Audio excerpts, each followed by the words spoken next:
आप देख भी रहे थे। एक तस्वीर प्रधानमंत्री नरेंद्र मोदी आज देखिए, ये तस्वीर साफ दिखाई दे रही है, स्क्रीन पे आप देख रहे हैं प्रधानमंत्री नरेंद्र मोदी की के अलग अलग ड्रेस में अलग अलग तस्वीरें केदारनाथ से हैं। और दूसरी तरफ राहुल गांधी की भी एक तस्वीर है, 2 दिन पुरानी है, आंध्र प्रदेश के एक मंदिर में पूजा करते हुए, धोती पहने हुए। राहुल गांधी की अगर वो तस्वीर भी ला पाएँ स्क्रीन पर तो वो भी हम देख लें। ये नहीं, इसके बाद एक धोती पहने हुए पूजा कर रहे हैं, ये वाली तस्वीर आप देखिए। तो तस्वीरें बहुत कुछ कहती हैं रविकांत जी। मैं थोड़ी सी टिप्पणी चाहूँगा केदारनाथ से लेकर के आंध्र प्रदेश कर्नाटक तक, और उसमें राहुल गांधी आखिर हिमाचल प्रदेश और गुजरात नहीं जा रहे हैं। ये कितना बड़ा मुद्दा हो सकता है मीडिया में भी, और कितना बड़ा मुद्दा हो सकता है वहाँ के वोटर्स के बीच, जो राहुल गांधी के नहीं आने से नाराज हो जाएंगे और कांग्रेस को वोट नहीं देंगे। राजीव जी, आपने बहुत सारे सवाल कर दिए हैं। मैं शुरू करूंगा प्रधानमंत्री जी के वस्त्रों से। देखिए, प्रधानमंत्री हमारे लिए गौरवशाली इसलिए हैं कि वो सिर्फ प्रधानमंत्री नहीं है, वो बहुत अच्छे अभिनेता है।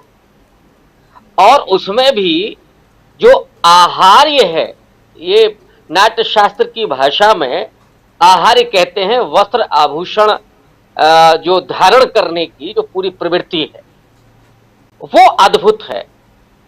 कहाँ देखना है, कैसे बोलना है, कहाँ किस तरह से एक्सप्रेशन देना है, ये मोदी जी को कब दाढ़ी बढ़ानी है, कब कटानी है, कितनी रखनी है, ये बहुत अच्छे से आता है।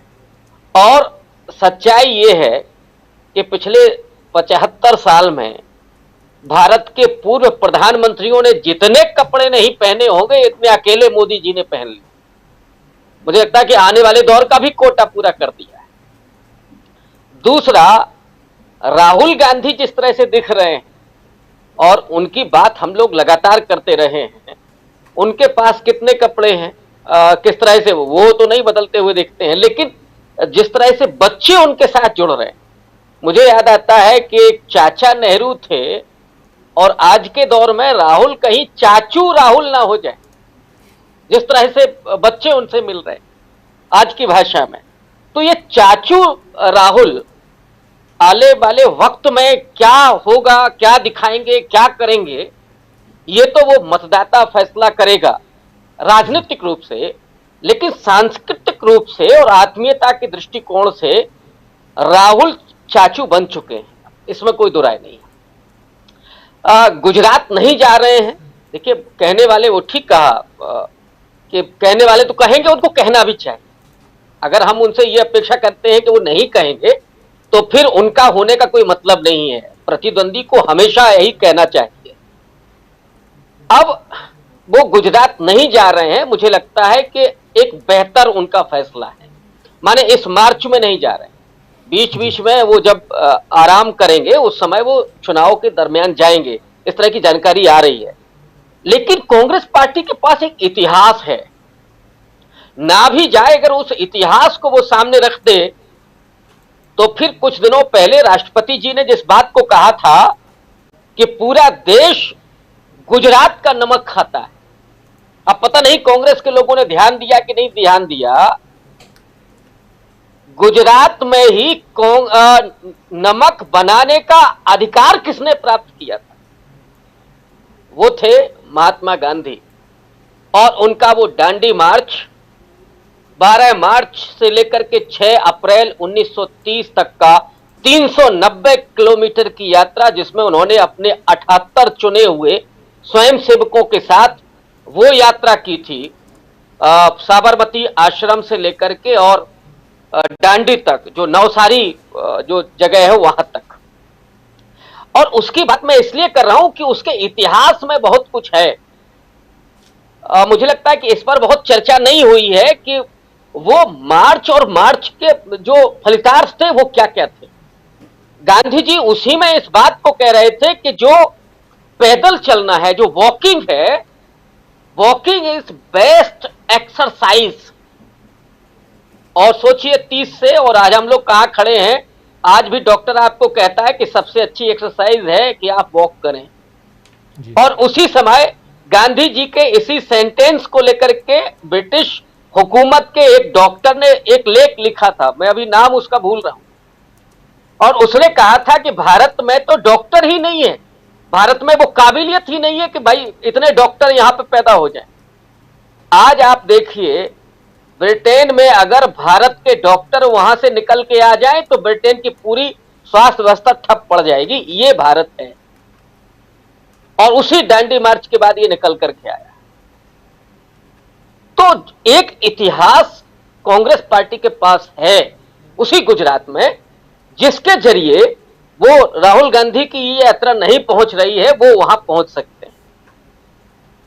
दूसरा, जहां पर आप सवाल ले गए हैं आखिरी, कि बीजेपी इस तरह के हमले करना अपने जारी रखें, उनका काम भी है, लेकिन राहुल गांधी जिस तरह से निरपेक्ष होते जा रहे हैं चीजों से, खड़गे को राष्ट्रीय अध्यक्ष बनाना और उसके बाद लोगों से मिलना, और उन्होंने खुद भी कहा है कि मैं लोगों से सीख रहा हूं।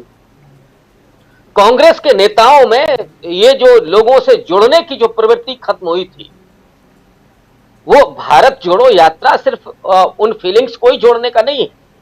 कांग्रेस पार्टी भी, और उसमें खास करके राहुल गांधी अपने नेताओं के साथ भी जुड़ रहे हैं, जिनको शिकायत रहती थी कि हमको मिलने का मौका नहीं मिल रहा है, अब वो बात कर रहे हैं, और उसके जरिए वो कांग्रेस को भी नए ढंग से सृजित कर रहे हैं। देश को तो सृजित कर ही रहे हैं, वो जो उनका उद्देश्य है उन मुद्दों को भी उठा रहे हैं।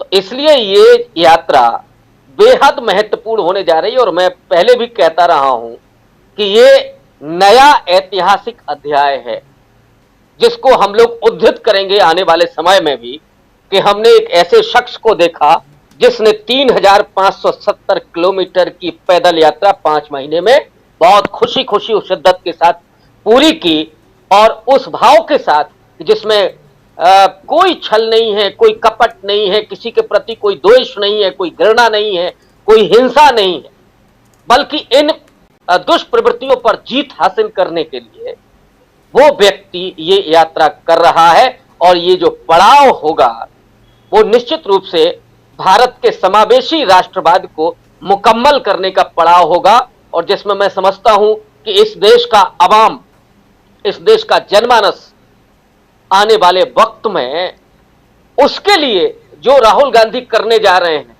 जो राहुल गांधी करेंगे, वो पुश्तें और वो इतिहास उसको लिखेगा, और अपने आप को राहुल गांधी ने एक ऐतिहासिक व्यक्तित्व के रूप में अभी स्थापित कर लिया है।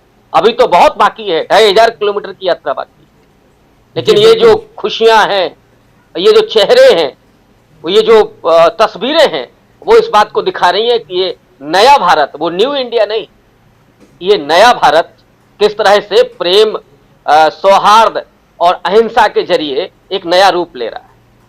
जी बिल्कुल, नया भारत। अजय जी, आप